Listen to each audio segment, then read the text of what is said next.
이 시간 은혜 받으실 하나님의 말씀은 고린도후서 5장 18절에서 21절의 말씀입니다. 신약성경 291페이지 고린도후서 5장 18절로 21절의 말씀입니다.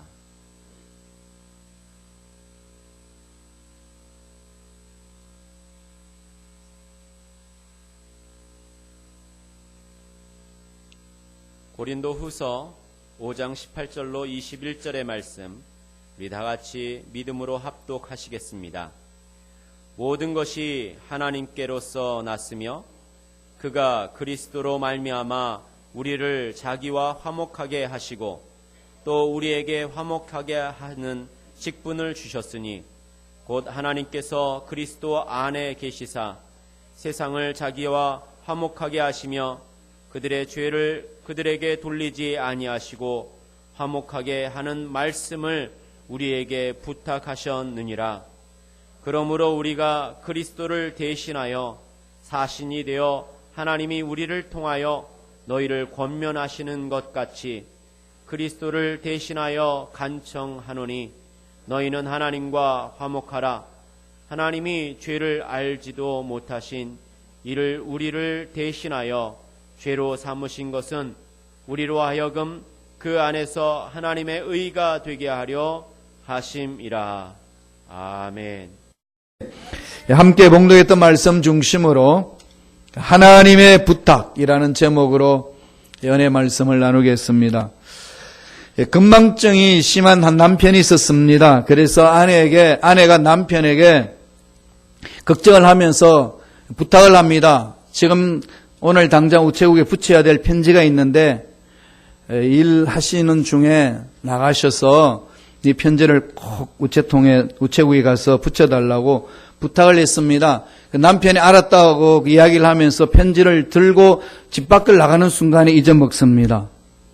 이 일 제일 열심히 하고 있습니다. 이제 편지를 우체국에 가서 붙여야 되겠다는 생각은 까마득하게 잊어버렸습니다. 그런데 일을 하는 중간에 할머니가 지나가면서 묻습니다. 여보세요, 편지 붙였나요? 깜짝 놀랐어요. 편지를 붙여야 되겠다는 걸 잊어버렸거든요. 그래서 그 할머니가 편지를 붙여야지. 그러다가 또 일을 하면서 잊어버렸어요. 한참 일을 하는데 신사분이 어깨를 툭툭 치면서 여보세요, 오늘 편지 붙였습니까? 그렇게 묻습니다. 깜짝 놀라가지고 그 소리 듣자마자 우체국으로 달려가서 편지를 붙였습니다. 그래서 이제 일을 마무리하고 집으로 이제 돌아가려고 그러는데 아줌마가 어깨에다가 손을 턱 대면서 다시 묻습니다. 여보세요, 편지를 붙였습니까? 깜짝 놀래가지고 다시 묻습니다. 아니 제가 편지를 붙여야 되는지 어떻게 알았습니까?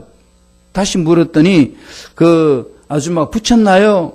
다시 묻길래 예, 지금 방금 붙이고 일 마무리 짓고 집으로 갑니다. 그런데 어떻게 그걸 알았습니까? 그랬더니 편지를 붙였으면은 이 쪽지는 필요 없겠네. 등 뒤에 붙어 있는 쪽지를 떼면서 보여줍니다. 그 쪽지에 뭐가 써 있느냐? 제 남편에게 꼭 말해주세요. 편지를 붙였습니까? 이 글을 써가지고 쪽지를 등판에다가 붙여놨습니다. 남편은 전혀 모르는 거지요. 편지 꼭 붙이세요. 딱 때리면서 그렇게 보냈는데 그게 등 뒤에 달려 있었습니다. 그러니까 지나가는 사람이 보는 순간에 그 말을 읽어보면서 묻습니다. 편지 붙였습니까? 워낙 건망증이 심한 남편이라 똑똑한 아내가 그렇게 한 겁니다. 반드시 해야 될 일들을 하게끔 만들어준 거죠. 우리 하나님께서도 저와 여러분들에게 꼭 필요한 것들을 할 수 있도록 기록해 놓은 게 있습니다. 그게 어디에 기록되어 있을까요? 성경책에 기록되어 있습니다. 그 성경책에 보면은 하나님이 우리에게 꼭 해야 될 일들을 부탁하신 말씀이 있습니다. 오늘 읽었던 말씀 중에 하나님의 부탁의 말씀이 있습니다. 무슨 말씀일까요? 화목하라. 화목하라. 서로 화목하라. 하나님이 부탁하셨습니다. 화목하는 일은 하나님의 부탁입니다. 오늘 읽었던 본문 말씀 19절에 보면은 화목하게 하는 말씀을 우리에게 부탁하셨느니라. 화목하게 하시는 일을 우리에게 부탁하셨다고 했습니다. 왜 화목을 부탁하셨을까요? 우리의 행복을 위해서. 화목하지 아니하고 다투면 불행해집니다. 다투면 하나가 되지 않습니다. 하나가 되지 않으면 힘이 뭉치지 않습니다. 힘이 뭉치지 않으면 힘이 없습니다. 흑암의 세력이 공격해 오는데 흩어져 있으면 그냥 당합니다. 한 나라가 한 나라로 뭉쳐져 있지 아니하고 외부 세력에서 전쟁을 친다고 들어오면 어찌 그 전쟁을 막을 수 있겠습니까? 하나님은 우리 행복을 위해서 외치십니다. 부탁하십니다. 서로 화목하라. 잠언서는 뭐라고 말했냐면 마른 떡 한 조각만 있고도 화목하는 것이 제육이 집에 가득하고도 다투는 것보다 나으니라. 아무리 부자고 아무리 좋은 집이 있단다 할지라도 그 집이 고대 광실하면 뭐고 진수성찬하면 뭐겠습니까? 서로 다툰다면 불행할 수밖에 없다는 얘기입니다. 하나님은 이 세상이 다툴 것을 알고 계시기 때문에 워낙 아담과 하와가 죄를 범하고 난 이후에 이 세상은 서로 갈등과 서로 시기하고 질투하고 미워하고 마음이 나눠진다는 사실을 알고 계시기 때문에 하나님이 예수 십자가를 통해서 우리에게 부탁하셨습니다. 서로 화목하라. 우리는 화목해야 합니다. 그런데 어떻게 화목해야 될까요? 2017년 보내면서 저와 여러분 삶 속에 응어리가 져 있다면 풀고 가야 되지 않겠습니까? 한이 맺혀 있다면 그거 풀고 가야 되지 않을까요? 물론 똑같은 날이 반복이 되는 것 같습니다. 2017년이나 2018년이나 새로운 일이 어떻게 벌어지겠습니까? 그러나 하나님께서 우리에게 시간을 주셔서 대나무가 자라면서 매듭을 지어서 강한 나무로 변하듯이 우리 인생을 단계별로 매듭을 지을 수 있도록 이 시간을 주셨습니다. 지혜로운 자는 그 시간을 우리는 잘 활용하셔서 2017년 12월이다 그러면 2017년을 돌아보면서 어떻게 내가 마무리를 지어야 될 것인가, 어떻게 매듭을 맺어야 될 것인가, 무엇을 풀어야 될 것인가 생각해야 되지 않겠습니까? 하나님 오늘 말씀을 통해서 부탁하셨습니다. 화목하라. 어떻게 해요? 첫째로 화목은 하나님으로부터 온다는 사실을 깨달아야 됩니다. 화목의 시작은 하나님으로부터 시작됩니다. 하나님이 화목하라 그랬을 때 우리는 화목할 수 없다는 사실을 알기 때문에 말씀하셨습니다. 그러므로 우리가 화목하기 위해서는 어디로 향해야 될까요? 돈을 들고 뛰어야 될까요? 명예를 가지고 뛰어야 될까요? 음식을 가지고 뛰어야 될까요? 순간뿐입니다. 그렇게 다 사라진다면 화목은 온데간데 없지 않겠습니까? 어디를 향해야 됩니까? 영원토록 변치 않는 전능자 하나님께 집중하라는 겁니다. 그래서 화목은 하나님으로부터 옵니다. 다시 말씀드리면 하나님을 만나지 못하면 하나님이 어떤 분인지를 알지 못하면 화목은 알지 못한다는 것이에요. 지난 주간에 우리가 말씀을 나눴죠. 서로 사랑하라고 그랬습니다. 세상은 수많은 문화와 예술과 영화와 노래로 사랑을 엎조리고 있지만은 사랑이 깨집니다. 안 된다는 거죠. 인간의 힘으로는 못한다는 얘기입니다. 어떻게 우리가 사랑할 수 있겠어요? 어떻게 우리가 화목할 수 있겠습니까? 방법을 가르쳐 줍니다. 어떻게 하라고요? 화목은 하나님으로부터 온 것이라고. 사랑은 하나님으로부터 오는 것이라고. 하나님을 알지 못하면 사랑 모릅니다. 하나님을 만나지 못하면 화목하지 못합니다. 아무리 화목하라 외쳐도 하나님을 만나지 못한 사람들에게는 소외경이 읽힙니다. 안 베낀다는 거죠. 모릅니다. 그게 뭔지. 오늘 말씀을 볼까요? 고린도후서 5장 18절에 이렇게 우리에게 말씀하고 있습니다. 다 같이 우리 한 목소리 천천히 읽겠습니다. 모든 것이 하나님께로서 나서며 그가 그리스도로 말미암아 우리를 자기와 화목하게 하시고 또 우리에게 화목하게 하는 직분을 주셨으니 모든 것이 누구한테로 왔죠? 하나님에게로서. 우리의 생명도 하나님의 것이고 이 세상의 우주 만물의 모든 것들도 하나님의 손에 있습니다. 하나님이 창조하신 것을 연구하고 또 개발하고 찾아나가는 것은 과학자 목이잖아요. 자연 피조물 세계에. 그거 자기들이 만들지 못해요. 하나님이 만들어 놓은 것에 따라서 원리를 찾아나가서 발명을 합니다. 발명한다고 그러지만 그게 무에서 유를 하나요? 하나님이 원리 원칙 속에 만들어 놓은 것을 발견해서 이 세상에 없는 것을 나타낼 뿐입니다. 그럼 늘 하는 게 집중해야 되지 않을까요? 세상은 그걸 알지 못합니다. 하나님 없이도 살 수 있다고 생각합니다. 깨달아야 합니다. 모든 것은 하나님으로부터 왔습니다.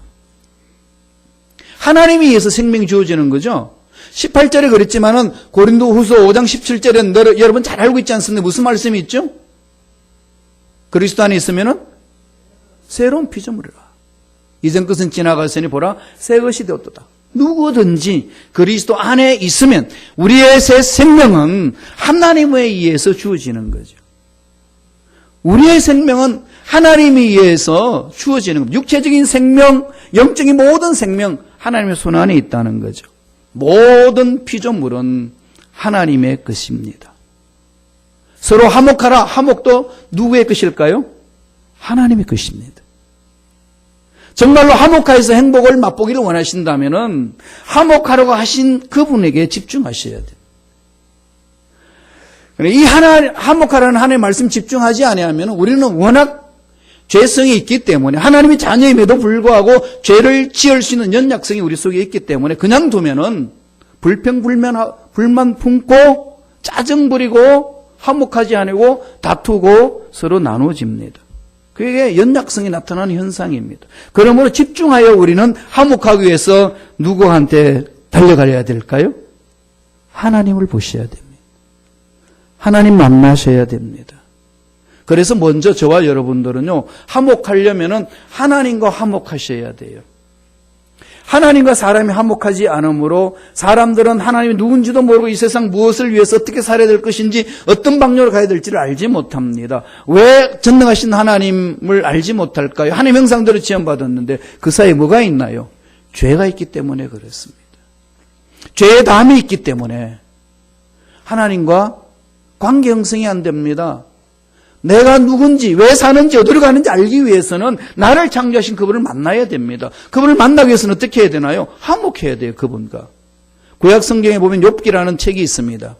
욥기에 보면은 욥 세 친구 중에 한 명인 친구 엘리바스가 욥이 고통당하고 있으니까 건면한다고 하는 말이 있습니다.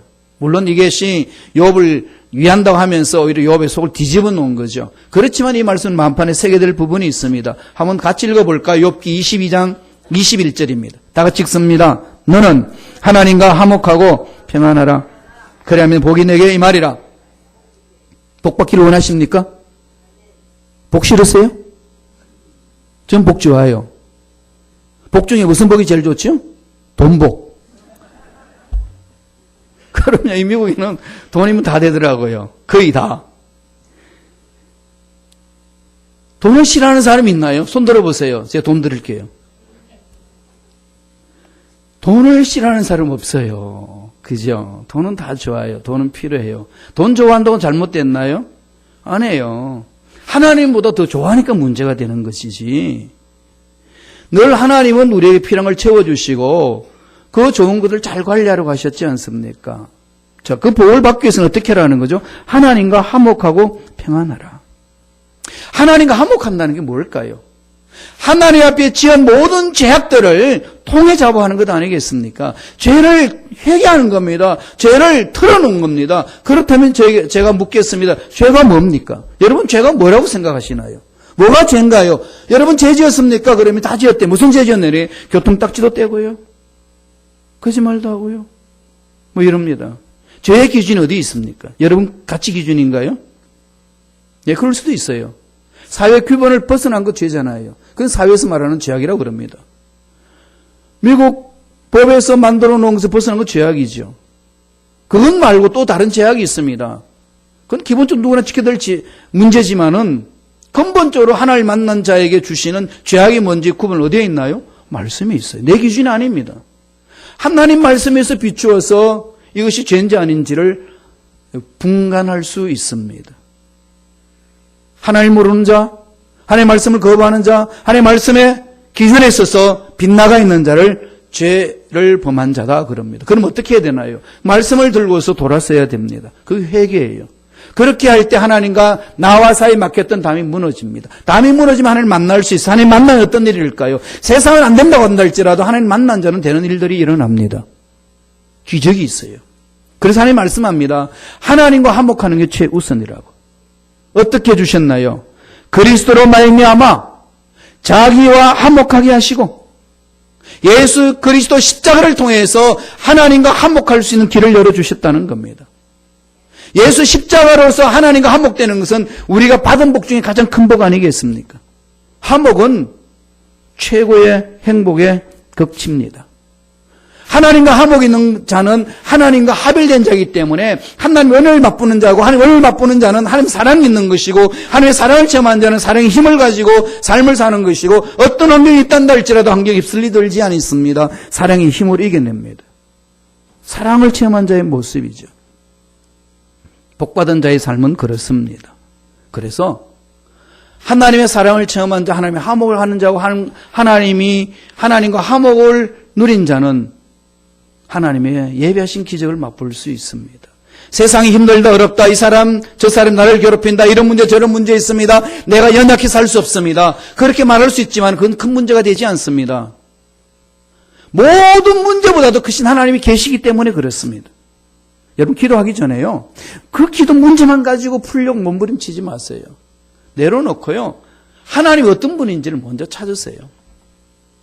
내가 아무리 큰 문제를 한다 할지라도 우주 만물을 창조하신 하나님은 내가 가지고 있는 문제보다도 위대하십니다. 그 하나님을 묵상하고 그 하나님을 바라본다면 내가 가지고 있는 이 문제는 문제가 안 되지 않습니까? 어린애들이 그 자기 나름대로 문제 풀려고 몸부림치는 아빠가 보면은 우습습니다. 전능하신 하나님을 아는 자는 하나님의 위대하심에 집중하게 되면은 가지고 있는 문제는 아무것도 아니라는 사실을 깨닫게 되고 그 하나님 만날 때 문제는 그냥 풀어집니다. 그게 기적이 있는 거 아니겠습니까? 화목 어디서 출발할까요? 하나님으로부터 출발합니다. 화목함으로 행복해지길 원하십니까? 하나님께 집중하시기 바랍니다. 하나님과 화목하셔야 돼요. 하나님 앞에 내가 무슨 죄악을 범하고 있는지를 돌이켜보면서 하나님 말씀 안에서 들고 나와서 통회자복하고 털어내야 됩니다. 그 신앙이 중요하잖아요. 그걸 라틴어로 뭐라고 그런다고 그랬죠? 코람데오. 코람이라는 것은 면전에서 데오는 하나님 면전에서 쓰는 신앙을 말합니다. 날마다 하나님 면전에서 신앙생활을 하셔야 돼요. 그래야 하나님 앞에 쓰임 받을 수 있습니다. 다윗은 늘 하나님 앞에 섰습니다. 사울이 그렇게 자기를 괴롭힌단다 할지라도 아무리 자기를 죽인단다 할지라도 사울 손대지 않았습니다. 그러면서 하나님만을 집중합니다. 하나님이 사울을 만져주셨어요. 해결해 줍니다. 요셉 보디발 집에 종으로 팔려 들어가서 열심히 일하는데 그 보디발 보디발 장군으로부터 칭찬을 듣습니다. 그런데 보디발 부인이 아주 옛딘 요셉이 탐나서 요셉을 유혹합니다. 그 당시 보디발 부인은 거의 보디발만큼의 권세가 있는 여인 아니겠습니까? 그 집안에서. 왕이 신임하는 사람입니다. 그런데 보디발 유혹할 때 요셉이 뭐라고 그럽니까? 보디발이 야 요셉아 내가 네 인생 책임져 줄게. 나와 함께 엔조이 하면은 내가 네 인생 책임져 준다. 얼마나 솔깃합니까? 혈힐단신으로 애굽에 왔는데 자기 친족들은 다 팔레스타인에 살고 있고 노예로 팔려온 주제에 출세하려고 달려왔는데 노예인데 살 수 있는 길은 자기 집 주인 그 권세 입비보면은 해결되는 것 아니겠습니까? 요셉이 계속 유혹합니다. 아무도 없다. 그럴 때 요셉이 뭐라고 그럽니까? 아무도 없지만 하나님이 보십니다. 하나님이 보십니다. 그게 요셉의 신앙입니다. 그렇게 결단하고 나아가는 요셉의 신앙 누가 지켜보시나요? 사람은 다 모르는데 하나님은 아십니다. 화목하라. 화목은 하나님으로부터 왔기 때문에 우리가 화목하면서 행복은 하나님께 집중하셔야 됩니다. 날마다 하나님 앞에 나아가셔서 전 죄악들을 다 드러내시고 하나님과 먼저 화목하는 자가 되시기를 축원합니다. 두 번째로 화목은 그리스도 안에서 체험되어져야 됩니다.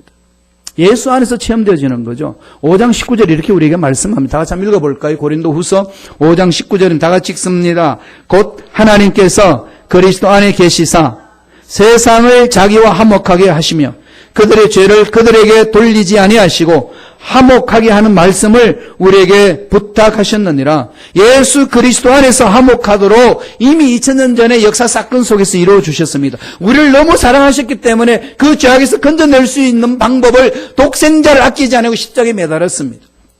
인간의 모든 죄를 짊어지고 가셔야 되기 때문에 그렇습니다. 대신해서 짐을 지었습니다. 그래서 하나님과 화목할 수 있는 길을 열어주셨어요. 그러고 나서 우리에게 말씀합니다. 지금 여기서 그 십자가를 믿을 때 날마다 너희들이 예수 안에서 나와 함께 화목하고 너와 너 자신과의 화목하고 너와 이웃간도 화목할 수 있느니라. 모든 죄악에서 벗어날 수 있는 그 은혜를 예수 십자가를 통해서 우리에게 허락해 주신 겁니다. 그러므로 저와 여러분들은 매 순간 지금 어떻게 해야 되나요? 예수 십자가를 바라보는 겁니다. 힘들고 어렵고 짜증스럽고 누군가 나를 괴롭히고 모함하는 그런 일이 있다면 그 사람에게 집중하지 말고 십자가를 바라보시기 바랍니다. 히브리서 12장 2절에 뭐라고 그럽니까? 믿음의 주에 온전케 하신 예수를 바라보자.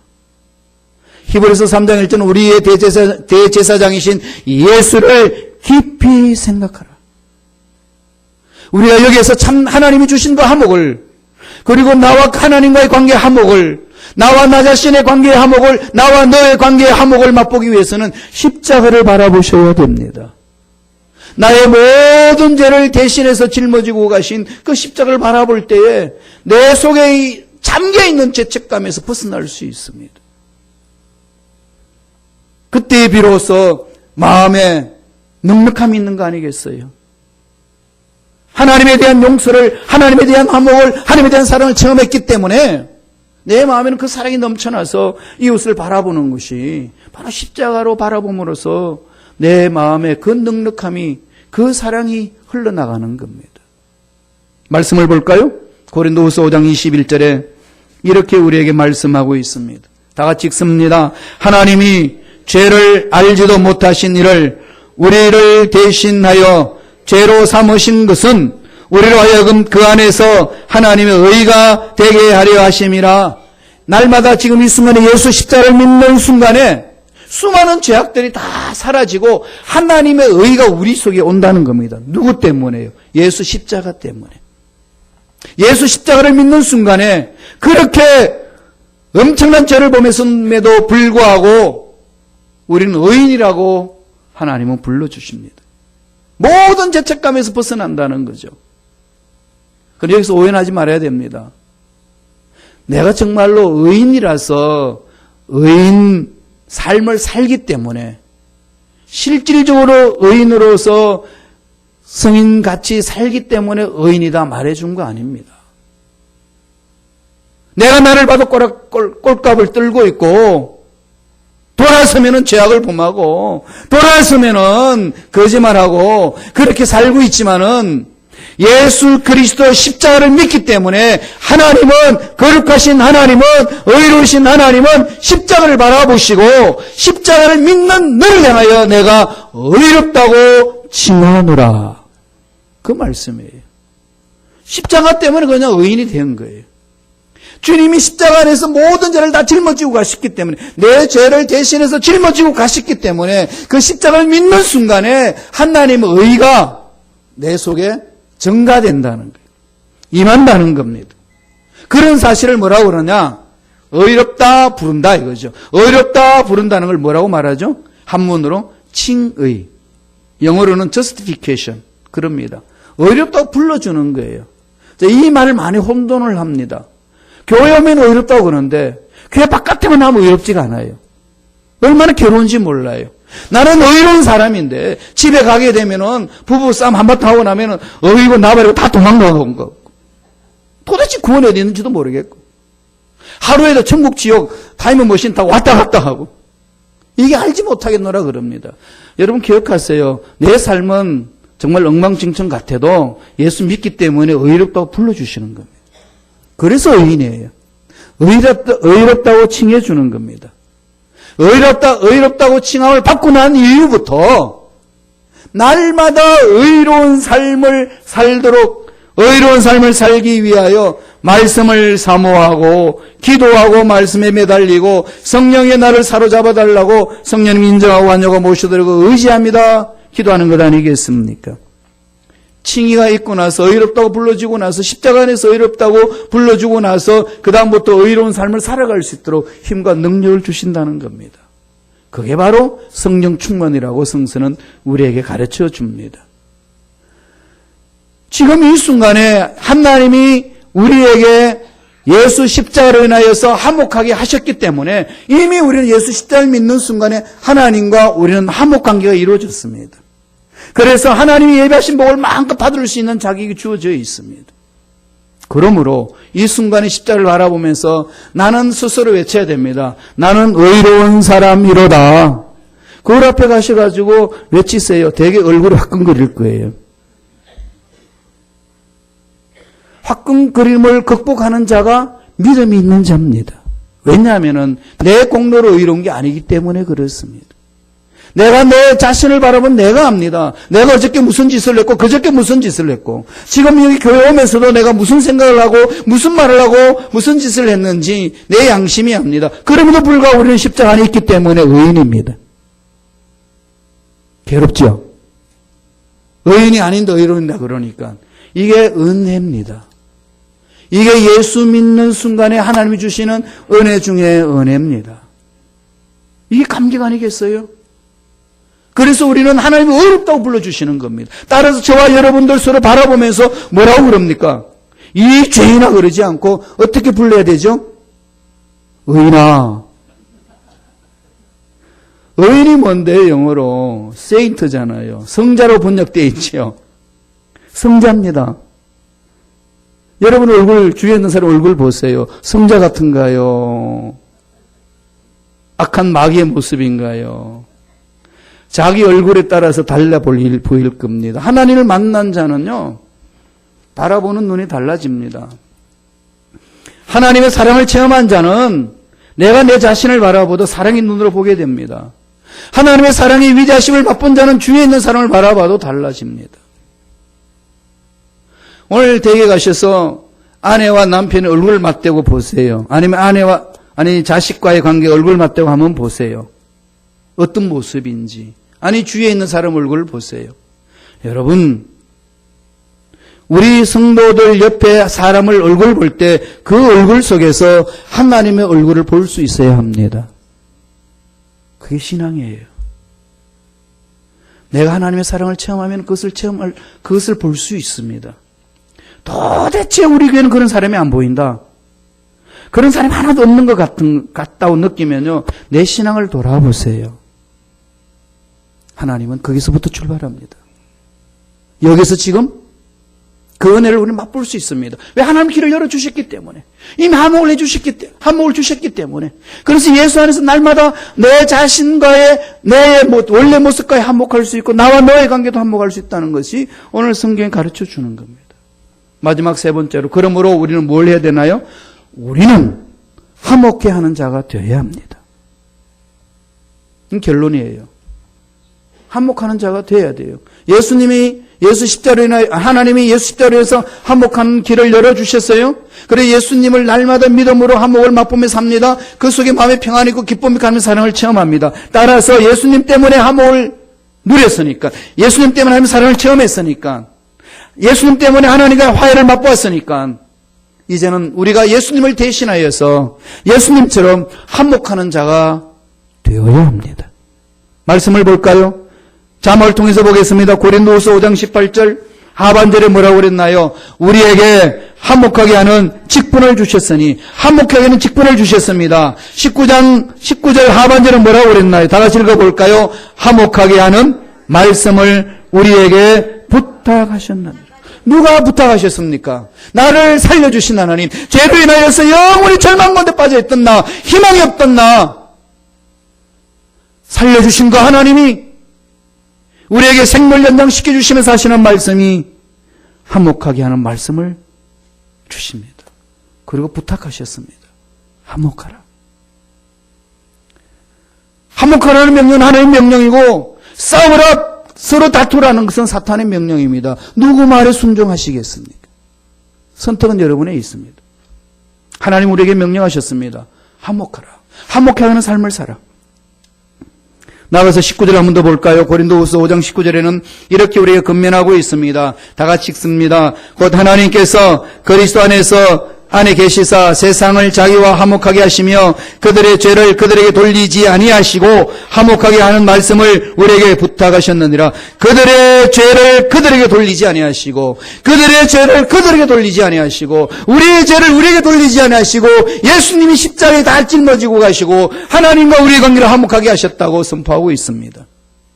그러면 그 은혜를 그 사랑을 체험한 저와 여러분은 나와 너의 만남 속에 너희의 죄를, 너희의 죄악을, 너희의 허물을 다 너 때문이야 덮으시우지 않는다는 겁니다.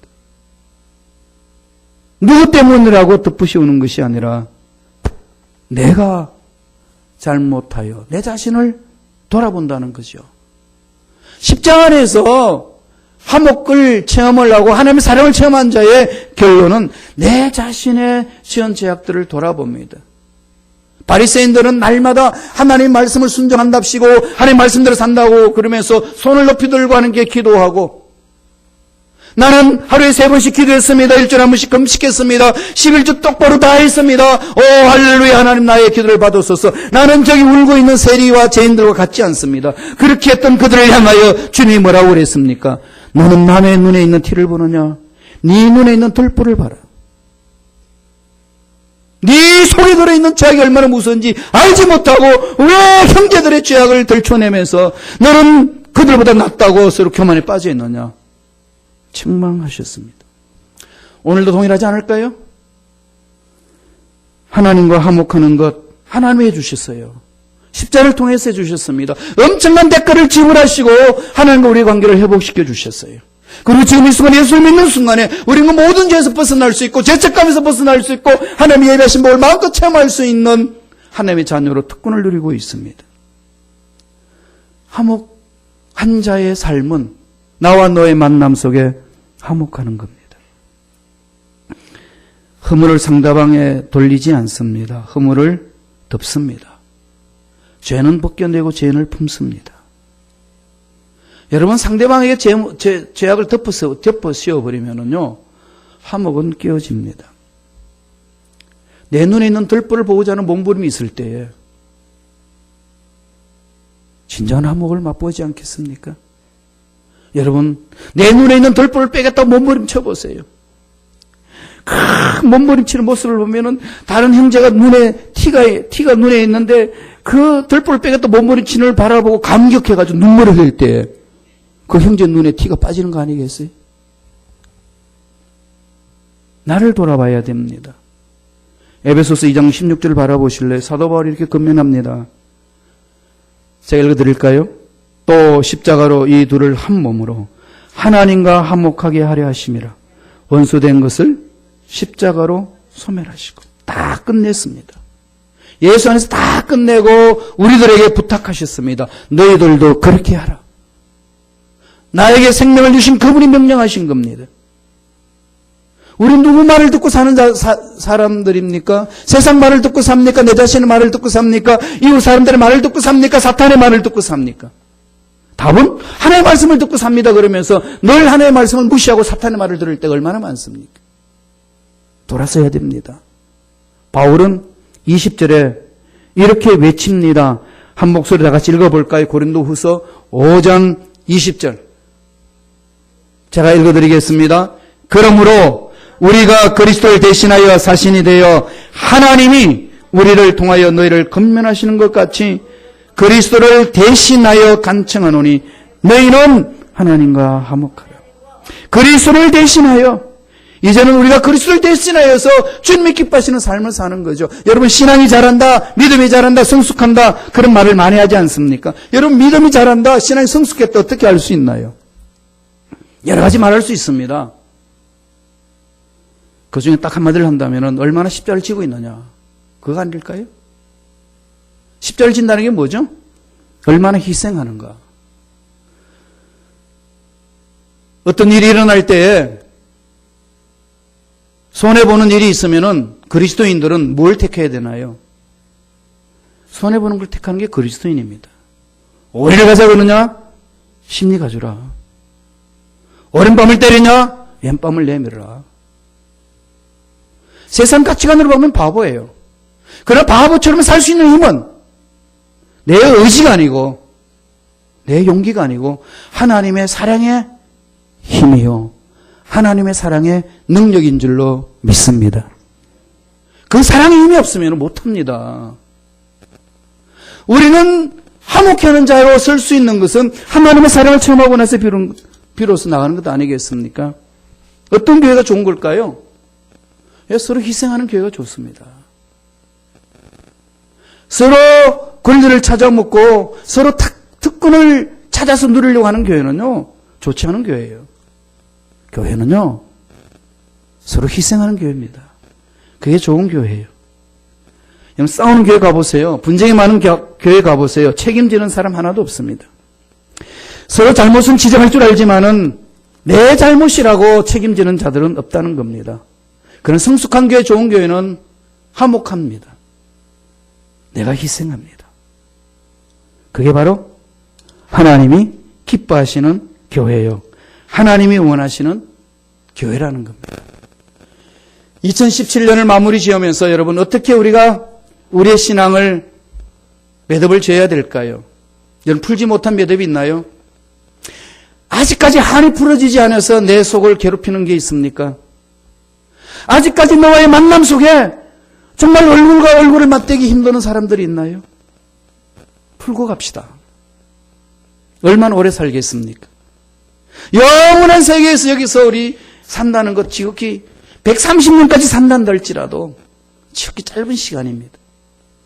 그리고 이 이민사회에서 서로 얼굴을 맞이하면서 만나는 사람 몇 명이나 되십니까? 몇 명 안 됩니다. 서로 인격적으로 교제하면서 나누는 사람 몇 명 안 되는 그 숫자에 서로 얼굴을 붉히면서 마음이 단절되고 마음이 끊기고 서로 화목하지 못한다면은 우주 만물을 창조하신 그분이 우리를 위하여 몸 다 내놓고 살려주신 그 은혜, 그 사랑에 합당한 삶이 아닙니다. 하나님의 부탁입니다. 화목하라. 기도하겠습니다.